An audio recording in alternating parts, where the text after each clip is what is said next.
guys and girls, how you doing? I am doing another video. Surprise, surprise.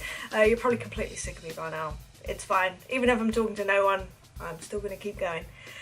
Today I wanted to talk about a subject that, well basically it's more about some messages that I've been getting from people, which, you know, the general question that I get asked so often is, basically I want to be playing with big artists, I want to be touring the world, blah blah blah blah blah, which, totally cool. That was exactly my ambition when I was younger. I remember being younger than that, it was younger than that, maybe 14, and being obsessed with this one drum video VHS that I had, which was a drummer called Billy Ashbow, who used to play drums with NSYNC. And I wasn't like an NSYNC fan of anything, not by any stretch of the imagination, that wasn't really my vibe, but I was in such admiration for what he was doing. He was doing what I wanted to do. He was touring the world with a well-known pop band, and I would just incessantly study this VHS and just be like, that is what I want to be doing, like 100% that is me. And like I said, I think it was about 14, maybe 15 that I saw this video. So that was my goal.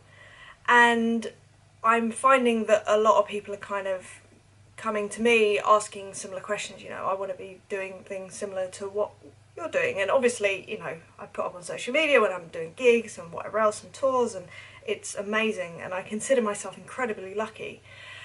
But usually when I get these emails, I will reply and I will say, okay, well, this is how I've done it, and this is how I've done it. I basically I play with as many people as I can, like all the time. I still do it, even though my schedule is pretty mental at the moment. It's basically either touring or it's recording at the moment. But if I have a space where I can play with either different people or new people especially, I'm going to take that opportunity. And I'm not talking about other big artists. I'm talking about just any musician at all, because I am a firm believer in the more people that you know, the more opportunities you get. Not only that, the more people that you play with, the more skill sets that you get. Because even if it might, you know, you might end up meeting an incredible musician, which has happened to me so many times I can't even tell you, and talk about ignorance is bliss, and just rocking up to the king going, oh, you're amazing. Oh my gosh, okay, I need to step up.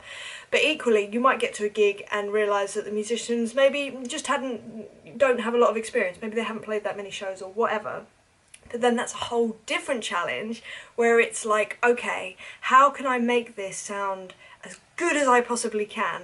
And how can I support that musician to make them feel as comfortable as I can, and as they can be, and I can help sort of like get them to a point in the same position that I would be in if they were better than me, that I'm trying to up my game, hopefully they're trying to up their game, and everybody wins and everyone is progressing, and it's all this happy family, which I always like. You know, it's all about just making positive situations of everything.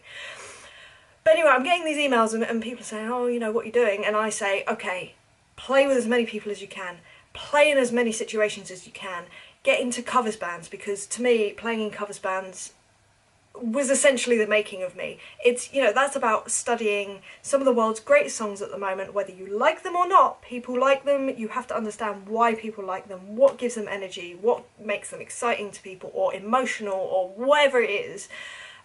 Learning cover songs was like a massive lesson for me, and it taught me how to create energy live and stuff like that. But anyway, I'll come back to someone with this kind of answer, and you know, this isn't just once, but quite a few times now I've had responses which go something along the lines of, oh, that's nice, but I think I just want to be playing with big artists and known artists and named artists. And I just had to do this video because it's fine, because I was of exactly the same mindset when I was younger. But what I've realised is two things. First of all, I realised this a long time ago, that's just not how it works. You can't just go, I choose to do this one thing. And secondly, it's not necessary, it shouldn't be, well, for me, it became not about the big gig, it became about the process of every gig that I played. I realised that that was where the enjoyment is, and you can't control who you're playing with in terms of getting that big call. You can't just jump straight in and then expect to be this sort of high-flying, you know, occasionally it does happen. I'm not going to say that it doesn't, you know, there are exceptions. Sometimes people do just get into big gigs. Equally, you still haven't seen all the work that they've put behind, you know, you seeing them getting a big gig. I was playing for 10 years with people that no one had ever heard about before anyone had even heard about me, and I'm not talking about general public people, I'm talking about people within the music industry who needed a drummer.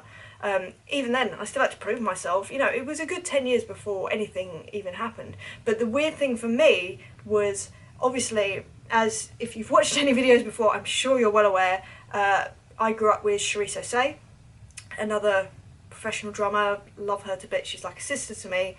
She got what we perceived actually, to be a very big gig, a professional gig, when she was 17, basically, and that was a band called The Faders. So in my eyes, because of seeing her journey from, she was still in school, I just thought, well, that's how it happens. You just get picked up from like school and that's it. And if that doesn't happen, then you must be a failure, you must be rubbish. And of course that's not true. That's like beyond not true. I can't even explain. But that was my experience at the time, and it wasn't until a few years later of sort of like grafting and just, you know, creating my own foundations of where I wanted to be, that I realised that actually that was a really unusual situation, and good on her for it. I mean, she really got thrown in the deep end in that situation, and she stepped up, and then she went on to work with Mika, which then led to working with Paloma Faith for Bryan Ferry for a little bit, and now she's with Simple Minds, and her progression went from that. For me, it was I was a bit more of a slow burner, which is fine. At the time, it was quite difficult to deal with, and to be completely honest, like I say, I was in the same mindset. I was like, right, I only want to be playing with big artists. That was like my absolute, and this was when I was 17, because that's how she was when she left. I thought, well, then I must do that too, because that's clearly the way that it's done. Not true. First of all, everyone has their own journey. So whatever journey you're on, even if it's really rough at the moment, I can guarantee the rougher the journey at the beginning, the stronger you are later on. So although it might be tough right now, it's really good. And if you can get through it and you can learn from it, you'll be aces. So yeah, and I sort of, at 17, I was thinking the same. I should be getting this one big gig. I should be playing with the NSYNCs of the world, like Billy Ashbell was. And any other way is a failure. And I was having people around me saying, well, you know, I was playing in originals bands and with original artists that was sort of doing little bits, like maybe the odd showcase here and there and whatever. But in my head, again, because of the way that Cherise started with Mika, she started out when he was like a nobody, like absolute nobody. And then that obviously rose to, they were doing huge gigs within a couple of years. And I felt the same way. I found sort of some original artists that I thought, wow, they're really good. And, you know, I was just waiting for that same. But as I learned, not everyone has that journey. Not everyone, you know, ends up in that same place. As much as you will them to, because some of them, oh my gosh, they worked so hard and they deserved it and they're so lovely. But for whatever reason, it didn't work out. And then I hit like 18 years old, the reality of not being in school anymore, of having to earn a living. I spoke to people about it. I spoke to my drum teacher, Mike Dolbear. I spoke to other drummers, and the sort of general consensus, I spoke to my parents as well, and the general consensus was, why don't you just get into covers bands? And at the time I was like, I can't do that. You know, I had seen many covers bands, and I was really scared that if I chose to do that, I would only do that. I would only be known as a covers band drummer. And that's actually, I still feel like that. Not in terms of covers bands, just in anything. I don't like necessarily being boxed up too much. Although I'm kind of getting better with it now, but I used to be really scared of being put into a box, like totally, because I just figured I'd miss out on opportunities. So I finally sort of succumbed to this idea of, okay, let me play covers. Aside from the fact that it means that I'll be earning a little bit of money, at least I'll be playing regularly live, which is always good. And then I sort of started doing that, and it turned out I absolutely loved it. I still love it. I love a good covers gig. They're amazing. It's great. You don't rehearse, you just rock up. You all know the songs, so you just play. You get to meet loads of people. You get to play with lots of people. You get to hang out with old friends, make new friends. You know, you might be playing a wedding, so that means that you're making the day of this couple that is like their most brilliant day of their life so far or whatever. Or you're playing in a really dingy club with like 300 people that are going mental. So good. But what I realised was, you know, I did that for, well, I still do that, like I say, but I did that for a good sort of 4 years, 3-4 years before things started really moving for me and I was getting momentum. But actually that was a big part of what made me, really. And what I realised was that I needed to enjoy the process of playing the drums, of learning songs, of playing gigs, regardless of what the gigs were. You know, who the artist was, if there was an artist, what the band was, what the venue was, how many people were in the audience, because they're all things that you can't really control. But if you can love what you're doing from inside first, then all the other stuff sort of comes in time and you'll get opportunities. And, you know, I mean, some people will think I'm crazy. Some of the stuff that I've turned down, like big gigs, because I'm already committed to doing gigs with other bands that aren't that well known, but I don't care because I care about, two things. Okay, two things. First of all, I care about being reliable. So if I've said yes to something, I'm going to do it. Unless it's like super exceptional circumstances, I'm doing the gig that I say that I'm going to do. That's that. And the second thing is, I don't care who I'm playing with. I care about the experience of that. I care about the physicality of playing, the people on stage. Like, as long as I'm having fun, if I'm growing, and if I'm just playing, you know, just doing what I do and loving it, I'm going to do that. So I think it's really sort of unrealistic. I mean, like I say, there are exceptions to this, but I think it's very unrealistic to to cut off opportunities, because if you're saying I should only be playing with big artists, you're cutting off so much opportunity. You're putting on blinkers that just, you don't know where that covers gig with that one person might lead, but because you can't see that path, you go, well, that's not for me. Wrong. I've done covers gigs with band members that play with some of the world's greatest musicians, and consequently I've met those people and then I've ended up doing gigs with them. So you just don't know how these things work out. So there's that. There's losing the opportunities that you don't see because they're not so obviously right in front of you, because it's not how life works. And also you're completely cutting off the foundation of your skills and what you can deal with. And, you know, it's one thing to be playing on a big gig, but it's still a gig, and inevitably at some point something will probably go wrong, and you need enough experience and need to have played enough gigs, maybe in rubbish pubs where you can't hear yourself, or, you know, I don't know, or you're playing, okay, you're doing a gig in a pub to 3 people, and then you're on the big stage and you're supporting a band, and therefore there's also only 3 people in the audience. You didn't anticipate that. But if you've already done that before, many times, which I've done many times, you know how to deal with it. You know that, okay, there's only 3 people in the audience. Well, first off, those 3 people are going to get the most awesome show that we can possibly give them. And even if they're there and not even interested, okay, well, we need to bring energy on the stage. Let's have fun on stage. Like, let's just do this for us. But again, it comes down to the process. It's the process of playing. All those outside factors will change the situation. But if you know in yourself, right, I just love this because I love it for what it is, playing drums, playing music, that's it, playing with other people on stage, that's what I love, and that's what I want to be doing.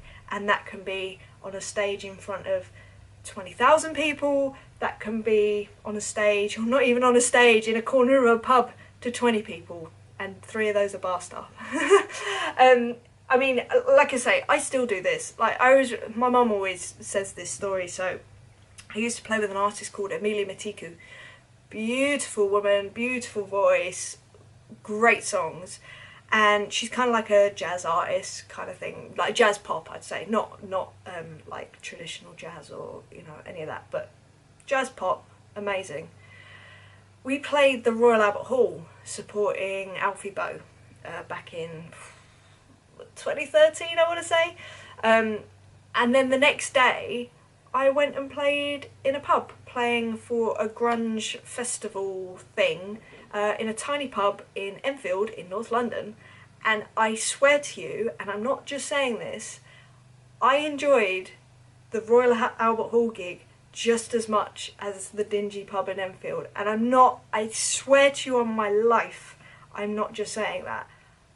I just love it. I just loved, like, for such different reasons, but I just, the beauty of playing the Royal Albert Hall is stunning, and it's a wonderful, very privileged situation to be in, but playing in that pub, just the grit and the rawness and the kind of, you can't hide in those situations. It's just like, this is real, this is like emotion, this is energy. So I just think that, if you're really serious about wanting to do touring with big artists or bands or whatever, you've got to do all the other stuff as well, because it's not about what you're seen to be doing. It's about your actual education, your actual foundations, your actual experience. Because those gigs, if they come along, when they come along, if you don't have that experience behind you, you're not ready. And it's annoying, but I never really believed this before, but I'm starting to in the last few years. I don't think that opportunities truly come along for you until you're ready, or at least sort of on the edge of capable, that you can just push that little bit further and then you're doing it, I've never, apart from once, which I've spoken about on another video, that whole recording thing, I don't think I've ever once gone into a situation that, although it stretched me and it really like pushed me or whatever, I've always had the capability to do it, to get that extra push, to just make it happen. I've never been in a situation where it's so far out from my reach that it was just never going to happen. And I don't believe that opportunities present themselves until you're in that headspace. And I'm big into the whole energy thing, karmic energy, whatever. And I think whatever you put out there, just, if you're cutting yourself off from opportunities won't present themselves, basically. That's kind of the top and bottom of it. So, like I say, if you're really serious about it, get out there, play with as many people as you can. Don't get on your high horse. Don't be, I'm too good for that. You're not. No one is. You want experience, get experience. If you want big gigs, you need to have that experience. People aren't just going to shove you on a big stage if you haven't, gone through a lot of testing situations. And that's not just gig-wise, that might be like personally as well. So yeah, I just wanted to kind of share that, because as I said, it's not even that I've had just one message about this topic. I've had quite a few now, and I don't think it's because people are being arrogant.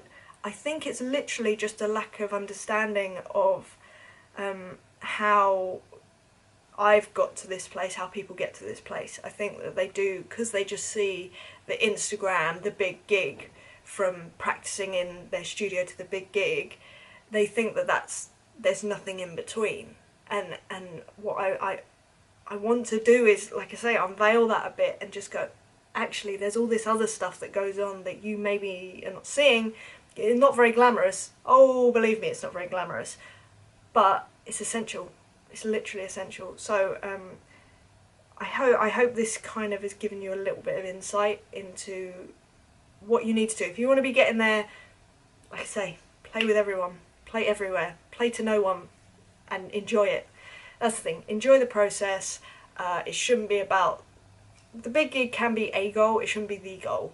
It should be like a marker maybe, or, because like I say, I enjoy the tiny pub gigs with people that you've probably never heard of just as much as the big festivals in front of however many people. So anyway, I'm going to stop now. But hope you're having a good day, and come join me on one of my Facebook Live Q&A sessions. Come and ask me questions live. Yeah, I will see you again next week for another one of these. I'll speak to you guys soon. Alright, see you later. Bye bye.